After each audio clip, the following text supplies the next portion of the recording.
Hi, and welcome back to Reddit Whispers. I never imagined that one curt phone call could derail everything I'd built.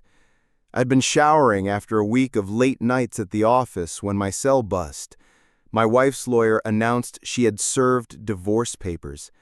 In a voice polite yet cold, he recited the case number, the filing date, and the petition grounds. Irretrievable breakdown. My heart stuttered. It felt impossible that our 10 years of marriage, our carefully drawn life plan, could be reduced to legal boilerplate.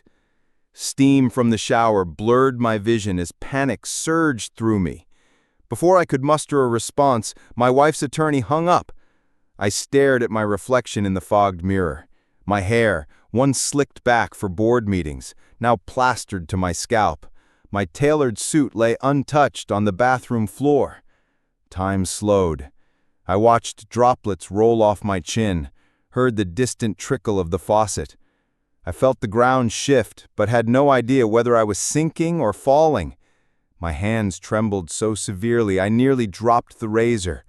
My world, as measured in net worth, retirement contributions, joint investment accounts, crumbled under the weight of those three words, filed for divorce. I wrapped myself in a towel and sat on the edge of the tub.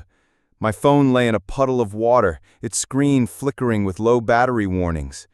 I reached for a towel, dried it off, and frantically dialed my brother. He answered cheerfully. "Everything okay?" he asked. I couldn't speak. I stammered out a jumbled version of what had happened. She filed divorce papers. My voice sounded foreign in my own ears. He sighed. "Ben, you'll get through this." "But how? Through spreadsheets? Through spreadsheets soaked with tears?" Later that afternoon, I called my parents. They'd helped with the down payment on our first home. Mom's voice cracked. "We're here for you."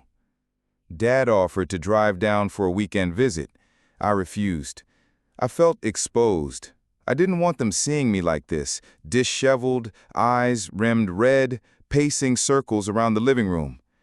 Instead, I paced, from the front door to the coffee table, then to the window. I lifted the curtains to stare at our tidy street, manicured lawns, kids riding bicycles, smoke plumes curling from neighbors' chimneys. Everything looked calm.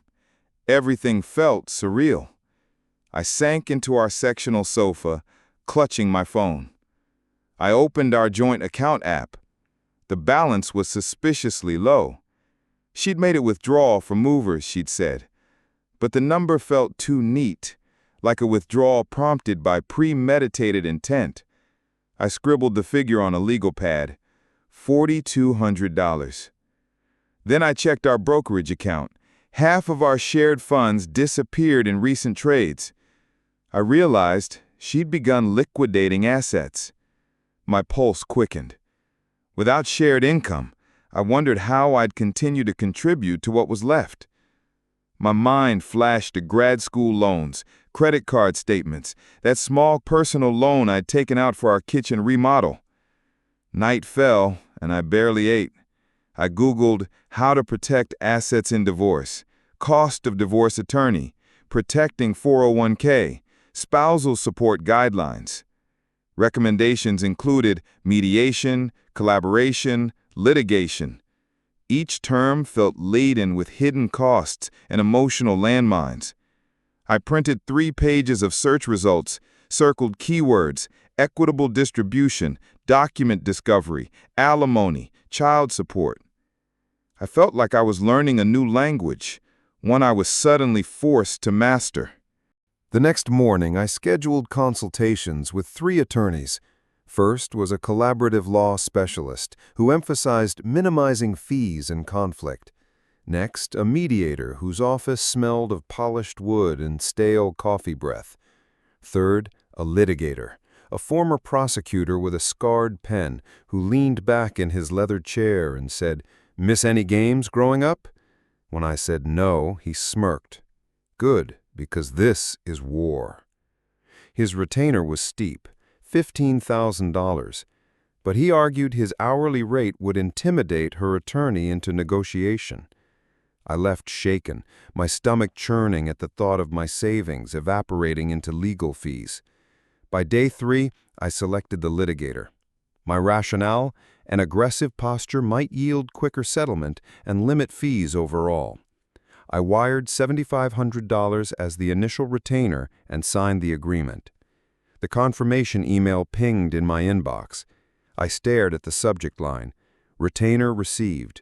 Your case number 2025-DIV-0456. I closed my laptop, as if shutting out the reality on screen. The amount was half our emergency fund. That fund, painstakingly built, was now half gone in a day. I spent the evenings hunched over spreadsheets. I set columns for assets, our house equity, 2 cars, retirement, brokerage, savings, and liabilities, mortgage balance, credit card debt, HELOC, student loan. Then a third column for projected division, 50-50 minus exceptions. But exceptions were vague: premarital contributions, inheritances, separate accounts. I dug back through old tax returns and bank statements, marking every dollar I'd contributed before marriage. I tracked down the Amex statement showing the deposit my mother made toward the down payment on the house. I plotted these as non-marital assets. My lawyer said this could carve out a sliver of equity. It felt like hunting for crumbs. Meanwhile, child support and spousal support loomed large. The guidelines suggested my gross monthly salary of $9,000 would generate $1,800 in child support and potentially $2,700 in spousal support. If overall support exceeded 40% of my net pay, the court could adjust. I ran scenarios in a calculator app. Worst case, $3,000 a month left for rent, utilities, groceries, everything. My monthly mortgage alone was $2,100. I saw myself tapping into retirement, selling stock, refinancing at higher interest. Anxiety coursed through me like electricity. Week 2 brought mediation. My wife arrived with her attorney. We sat at a long table under fluorescent lights. I wore my only conservative suit, repressed shame radiating from my posture. She looked put together, pressed blouse, fresh manicure. The mediator, a retired judge, shuttled us through talking points: parenting plan, financial disclosure, asset division. When we hit the house discussion, tempers flared. I proposed listing the house, splitting net proceeds. She countered that our children were settled in the neighborhood, school, friend circle. She wanted to stay until they graduated. That timeline extended occupancy another 4 years, leaving me paying half mortgage plus rent if I moved out. My throat tightened. My attorney whispered, "Don't concede yet." But he also mentioned further litigation costs, $15,000 minimum. I hesitated. I saw my daughter's face. She'd visited me at work recently, held up a drawing of our family in stick figures. She'd asked why I looked tired. I pictured signing a second loan to cover both homes. At a crossroads, I chose compromise. I agreed to let her keep the house. In exchange, she'd waive spousal support after 2 years instead of 3, and I'd have first right to purchase at fair market value when she chose to sell.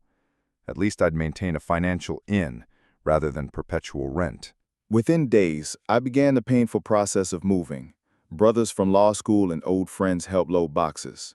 I filled a 20-foot moving truck with our life flattened in the cardboard. Framed pictures, holiday decorations, fine china, bikes, book collection, everything felt tinged with grief. I kept thinking, each item has a price tag now. Her attorney would demand a value, my attorney would haggle down. The bittersweet irony of ownership. My new apartment was a modest 1-bedroom, rent-controlled studio in a converted brownstone. Exposed brick, narrow galley kitchen, clawfoot tub. Charming, yes, but a far cry from the cul-de-sac home with HOA fees and double garage. I bought a futon, a desk, a folding table.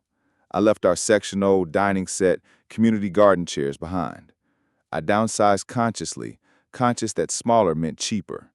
I calculated new expenses: $1,500 rent, $200 utilities, $80 internet, $50 renter's insurance, and support obligations.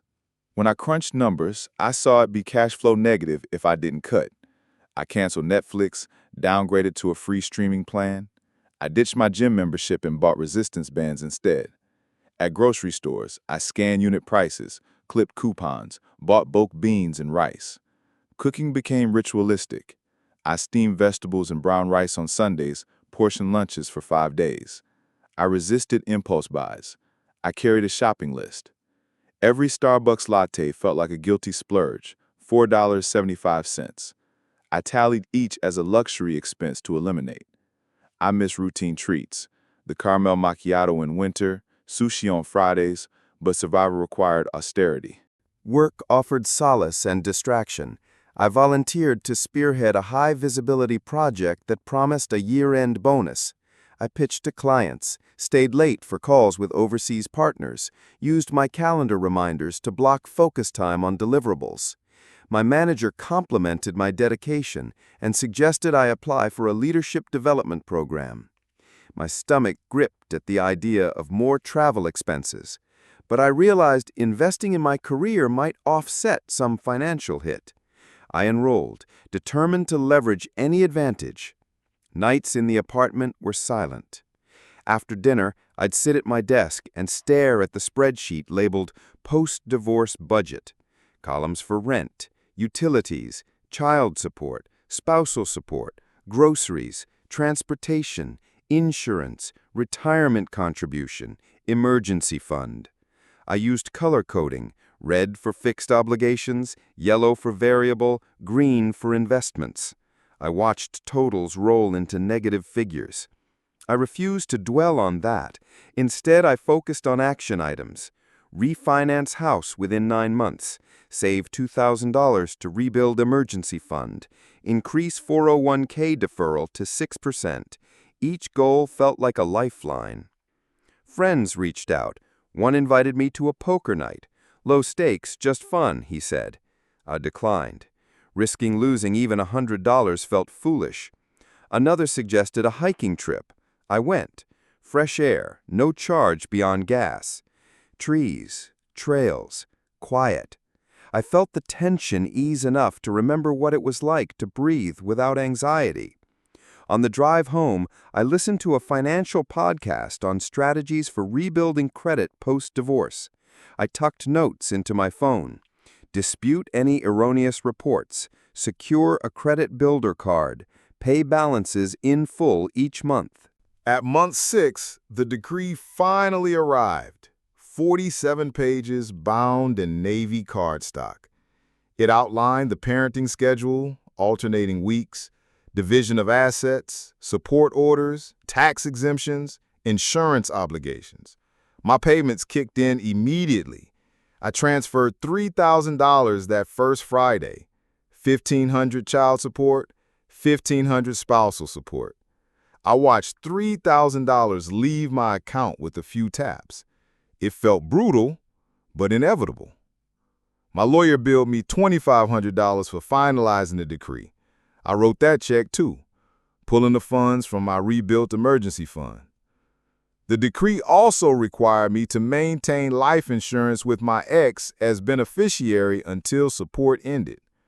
I upgraded a term policy, $500,000 coverage, $45 monthly premium, another deduction.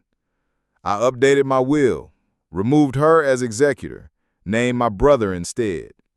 I changed beneficiaries on retirement accounts and life insurance. I notified HR of support garnishment. My pay stub now showed a deduction line. Domestic relations order, $1,200. I studied it like a Rubicon. Yet with the decree came closure. I closed the folder and exhaled. My legal battles were over, at least for now. The emotional recovery would take longer, but the financial roadmap was clear. I had exact figures for obligations and a budget plan. I established automatic transfers. Every payday, $600 to 401k, $500 to Roth IRA, $300 to emergency fund, $2,500 to living expenses. What remained was discretionary, $200. I set up a separate savings jar for small indulgences, coffee dates, a concert ticket each quarter. I needed reminders that life continued beyond accounting. Year one's end brought small victories. I paid off the personal loan. I topped up savings to 1 month of living expenses. I refinanced the house loan to a lower rate, trimming $150 off my monthly mortgage.